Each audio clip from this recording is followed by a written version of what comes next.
ఏమన్నారంటే, ఓహో దళితులా మీరు, మీ కాలనీకి ఏదైనా నష్టం జరిగితే నష్టపరిహారం కట్టిస్తుంది. ఇదే మాటలు మాట్లాడారు. మాకు ఏదో బాధ అనిపించింది, మా మాట వినేవాళ్ళే లేరా అసలు. అంటే మేము పవర్ ప్లాంట్ గ్రామం నడిమధ్యలో వద్దు అని చెప్పడమే తప్పు అయిపోతుందా? దీన్ని అడ్డుకునే క్రమంలో ఏం చేయాలా అని చెప్పేసి నేషనల్ హ్యూమన్ రైట్ కమిషన్కు రాసుకోవడం. నేషనల్ హ్యూమన్ రైట్ కమిషన్కు రాసుకుంటే, నేషనల్ హ్యూమన్ రైట్ కమిషన్కు రాసుకుంటే కంటే ముందు దయచేసి 2012లో స్టేట్ హ్యూమన్ రైట్ కమిషన్కు రాసుకున్నాం. మాకు ఇట్లా కమిషన్లకు రాసుకోవాలా లేదా ఇట్లా ఏదన్నా ఇంకొకరిని కలవాలా అనే విషయాలు కూడా తెలియదు. యాదృచ్ఛికంగా ఎవరో ఒకరు చెప్తే దాన్ని ఫాలో అయిపోయినాం. స్టేట్ హెచ్ఆర్సీకి రాసుకున్నప్పుడు స్టేట్ హెచ్ఆర్సీ 2-3 వాయిదాలకు పిలిచింది. ఒక వాయిదాలో మరి గ్రామ పంచాయతీ తీర్మానం ఇవ్వలేదు అని మీరు చెప్తున్నారు. గ్రామస్తునిగా గ్రామ పంచాయతీ తీర్మానం ఇచ్చింది అని పవర్ ప్లాంట్ యాజమాన్యం చెప్తుంది. ఇచ్చిందా ఇవ్వలేదా గ్రామాన్ని సందర్శించి ఒకసారి క్లియర్ చేసుకోండి అని నాకు చెప్పింది. నేను వచ్చేసి తర్వాత ఇదే గ్రామం నుంచి ఇంకో ఆయన మణిరాజు అని చెప్పేసి ఆయన కూడా స్టేట్ హెచ్ఆర్సీకి వేసినాడు కానీ వాళ్ళు ఎప్పుడు హియరింగ్ పిలిచినా అటెండ్ అయ్యలేడు, అది క్లోజ్ చేసినాడు. సరే, మాకు వచ్చిన ఉద్దేశం ఏంటంటే స్టేట్ హ్యూమన్ రైట్ కమిషన్ నుంచి గ్రామ పంచాయతీ తీర్మానం ఇచ్చిందా ఇవ్వలేదా తెలుసుకోండి అంటే, మా గ్రామ పంచాయతీ దానికి అనుకూలంగా ఆమోదమైన తీర్మానం ఇవ్వలేదు కాబట్టి పవర్ ప్లాంట్ కట్టుకునే అవకాశం లేదు అనేది మా గ్రామస్తులందరి ఉద్దేశం. మేము ఆ ఉద్దేశంతోనే ఉన్నాం.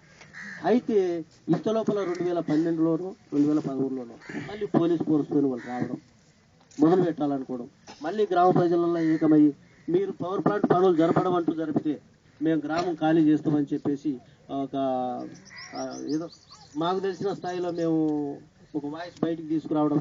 అప్పుడున్న ఆర్డీఓ కూర్మానంద్ గారు ఆయన వచ్చేసి దయచేసి గ్రామాన్ని ఖాళీ చేయడం అనేది సమంజసం కాదు, మీరు గ్రామంలోనే ఉండండి, నేను కలెక్టర్ గారితో మాట్లాడతాను, సుదర్శన్ రెడ్డి గారితో మాట్లాడి మళ్ళీ పనులు చేసి వెనక్కి వెళ్ళి పంపించేసి మళ్ళీ ఒక సందర్భంలో వచ్చి పోలీసు ఫోర్స్తో మొదలు పెట్టడం జరిగింది. ఆ రోజు కూడా గ్రామస్తులంతా ఏకమై అడ్డుకోవడం జరిగింది. సరే, ఇవన్నీ జరుగుతున్న క్రమంలో మాకు తెలిసిన ఇంకొక మార్గం ఏంది, రాష్ట్ర మానవ హక్కుల కమిషన్ అయిపోయింది, జాతీయ మానవ హక్కుల కమిషన్ గురించి ఒకసారి పేపర్లో పడింది, ఏదైనా సమస్యలు ఉంటే రాసుకోండి. ఏకదమ్మున రాసుకున్నాం. సరే, వాళ్ళు పిలిచినారు, కలెక్టర్ గారు ఎస్పీ గారు వచ్చినారు, వాళ్ళు వేరే కేసు మీద వచ్చినారు. సరే, స్థానిక అధికారులు కాబట్టి వాళ్ళని ప్రభుత్వ జడ్జెస్ అడిగినారు, ఏంది వేంపేట విషయం అంటే మాకు తెలియదు అని చెప్పినారు. మాకు తెలిసిన విషయాలన్నీ మేము చెప్పినాం. కలెక్టర్ గారు మమ్మల్ని బయటికి గెంటించిన విషయం కూడా అక్కడ చెప్పేసినాం. మేము 5 సంవత్సరాలుగా చేస్తున్న ఉద్యమం గురించి కూడా అక్కడ చెప్పాం. అయితే అప్పుడున్న జడ్జి గారు కలెక్టర్ గారికి కొంత టైం ఇచ్చి వేంపేటలో ఏం జరుగుతుందో పూర్తి విచారణ చేసి ఖచ్చితమైన రిపోర్ట్ నాకు సబ్మిట్ చేయండి అంటే ఒక 2 వారాలు టైం తీసుకున్నాడు. 2-3 వారాల్లోనూ కలెక్టర్ గారు 2 వారాల లోపల కలెక్టర్ గారు గ్రామాన్ని రకరకాల డిపార్ట్మెంట్లతో సందర్శించడం జరిగింది.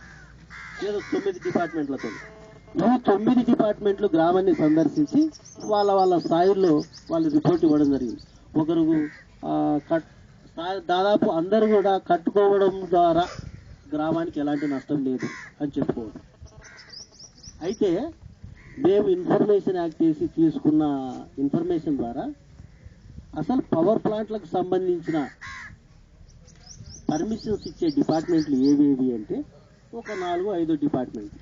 ఆ 4-5 డిపార్ట్మెంట్లు కాకుండా మిగతా 4-5 డిపార్ట్మెంట్లు దీంట్లో ఇప్పుడు కలెక్టర్ గారు వేసిన కమిటీలో ఉన్నాయి. వాటికి పవర్ ప్లాంట్ల అంశాలకు సంబంధమే లేదు.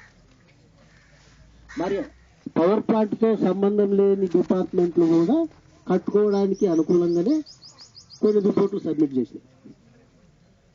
ఆ రిపోర్ట్లు కలెక్టర్ గారు కూడా కొంత ఉండి లేనట్టు, కట్టి కట్టనట్టు, ఏదో చెప్పలేనట్టు చెప్పుకుంటూ ఒక ఇన్ఫర్మేషన్ రాసినారు, స్టేట్మెంట్ రాసినారు. ఇది జాతీయ మానవ హక్కుల కమిషన్కి పంపించడం జరిగింది. అయితే కొంత ఇల్లిటరేట్స్గా మేము, అంటే మా గ్రామ స్థాయి మా చదువులకు మేము ఆ స్థాయి వాళ్ళని అర్థం చేసుకోలేక మేము కూడా ఆ జడ్జెస్కు కొంత స్టేట్మెంట్ పంపించుకోలేకపోయాం, మాకు తెలియని కారణం చేసి. అయితే కలెక్టర్ గారు జాతీయ మానవ హక్కుల కమిషన్కు ఈయన రిపోర్ట్ పంపించిన తర్వాత మాకింతవరకు ఏ రెస్పాన్స్ రాలేదు అక్కడి నుంచి. ఎందుకు రాలేదో తెలియదు. కానీ బాధితులమైన మా పేరు మీద ఒక ఉత్తరం వచ్చినట్టు పవర్ ప్లాంట్ యాజమాన్యానికి ఒక ఇన్ఫర్మేషన్ వచ్చింది. అది ఏంటి అంటే, అయ్యా ఆల్రెడీ మీరు స్టేట్ హెచ్ఆర్సీలో ఇంతకుముందు పిటిషన్ వేసినారు. పిటిషన్ వేస్తే బహదూర్ అనే వ్యక్తి పేరు మీద వేసిన పిటిషన్ పెండింగ్ లో ఉంది. మణిరాజ్ అనే వ్యక్తి పేరు మీద వేసిన పిటిషన్ ఏమో క్లోజ్ అయిపోయింది. మరి స్టేట్ కమిషన్ లో పెండింగ్ లో ఉన్న కేసును ఏదో ఒక సెక్షన్, ఆ సెక్షన్ కు సంబంధించి నేషనల్ హ్యూమన్ రైట్ కమిషన్ వాళ్ళు స్వీకరించాల్సిన పని లేదు. ఎందుకంటే అక్కడ క్లియర్ కాకుండా ఇక్కడ మా దగ్గరికి రావనవసరం లేదు. అక్కడ మీకు మంచో చెడో తేలితేనే మీరు మా దగ్గరికి రండి అనే ఉద్దేశం.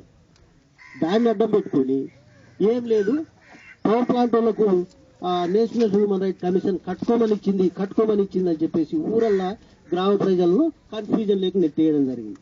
అయితే బాధితుల పేరు మీద నేషనల్ హ్యూమన్ రైట్ కమిషన్ పంపాల్సిన ప్రత్యుత్తరము బాధితులకు అందకుండా పవర్ ప్లాంట్ యాజమాన్యానికి మాత్రమే అందింది. దీని వెనుక మతలబు మర్మము వచ్చిన కమిటీ సభ్యులు ఆలోచన చేయాలి. ఇంతవరకు బాధితులకు ఆ లెటర్ అందలేదు, కానీ పవర్ ప్లాంట్ వాళ్ళకు ఆ రోజు అందింది. ఆ పవర్ ప్లాంట్ కు సపోర్ట్ చేసే గ్రామస్తుల ద్వారా మాకు కూడా అందింది. ఆ కాపీ ఉంది, ఒకవేళ మీరు చూస్తుంటే తర్వాత మేము అందివ్వగలుగుతాం. తర్వాత ఎప్పుడైతే జాతీయ మానవ హక్కుల కమిషన్ కు రాసుకుంటున్న సందర్భంలోనే నేషనల్ షెడ్యూల్డ్ కాస్ట్ కమిషన్, ఎందుకంటే మేము 1998లో కొన్ని దాడుల రీత్యా మాకు షెడ్యూల్డ్ కాస్ట్ కమిషన్ తోనికి కొంత సంబంధాలు ఉన్నాయి. అంటే కమిషన్ సంప్రదించవచ్చు అని. ఈ జాతీయ షెడ్యూల్డ్ కాస్ట్ కమిషన్ ఎవరిని కలవాలా అనుకున్న సందర్భంలో కమలమ్మ మేడం అని ఆమె ఇక్కడ నుంచి మనకు సభ్యురాలంటే ఆమెను కలిసాలని కలిస్తే, అయ్యా ఇట్లా కలవకూడదు, నన్ను వ్యక్తిగతంగా కలవకూడదు, మీరు ఒక రిప్రజెంటేషన్ ద్వారా కలవండి అంటే రిప్రజెంటేషన్ అడ్రస్ ఇచ్చింది. అడ్రస్ పంపించేసి ఒక 2-3 నెలల వరకు మాకు రెస్పాన్సిబిలిటీ లేదు, అది వస్తుంది అది.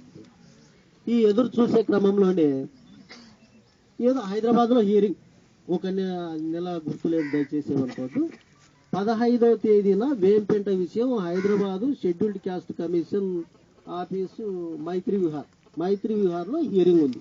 చెన్నారెడ్డి మానవ శాఖ. అయితే వేంపేట బాధితులు అటెండ్ కావాలా, షెడ్యూల్డ్ క్యాస్ట్ కమిషన్ అటు హైదరాబాద్ కు అటెండ్ కావాలా అనే ఉత్తరం మాకు ఎప్పుడు వచ్చిందంటే ఆ నెల 16వ తేదీన మాకు చేరింది. హియరింగ్ మాత్రం 15వ తేదీన అయిపోయింది.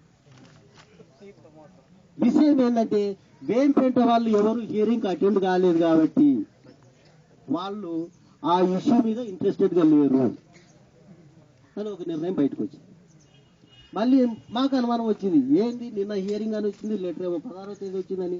ఆ లెటర్ తీసుకొని కర్నూలు హెడ్ పోస్ట్ ఆఫీస్కి వెళ్ళాం.